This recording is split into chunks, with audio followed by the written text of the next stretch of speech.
Les conseillers municipaux issus du Parti Zik Madagascar, Tim, crient à la dictature. Ce jeudi, lors de l'adoption du budget primitif de la commune urbaine d'Antananarivo pour 2021, ils ont préféré claquer la porte pour cause. Certains de leurs conseillers n'ont pas pu entrer dans la salle de réunion et n'ont donc pas pu voter, tandis que d'autres se sont vus refuser leur vote par procuration.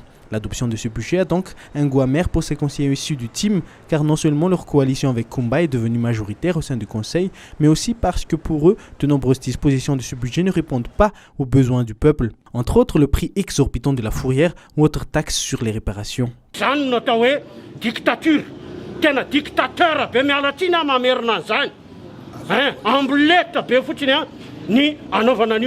délibération, fourrière, 10 millions de francs. Zan marari en vox, zan droit petite réparation, de mètres carrés de là c'est non,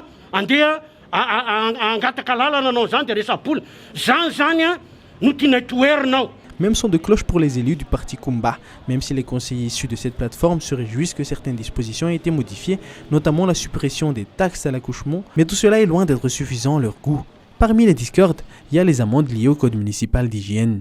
Ny mikasika ny code municipal d'hygiène dia fandresahana ihany koa fa tokony ho foanana aloha ny fametrahana an'ireo sazy atao anatin'ity teti-bolo ity fa mbola misy dingana maromaro tokony ho arahana ary mbola tokony ho averina hodinihana aty amin'ny conseil municipal mihitsy ilay code municipal d'hygiène satria mbola misy zavatra tsy mifanaraka amin'ny zava-misy iainan'ny mponina andavanandro ao anatiny. Selon la Latina Ravloulmana, une conseillère municipale qui a voté pour le budget, le plus important c'est que la commune dispose d'un budget pour l'année qui vient et pourra donc s'atteler aux travaux de développement de la capitale. Selon elle, le vote s'est déroulé en toute légalité car la majorité des votants a approuvé le budget, 25 sur les 27 votants. Elle affirme aussi que 95% des amendements apportés par les conseillers sans distinction de parti ont été adoptés, même si les détails restent pour l'instant inconnus. Pour ce qui est du code municipal d'hygiène et les amendes y afférentes, la question ne doit pas se focaliser sur les amendes, estime-t-elle.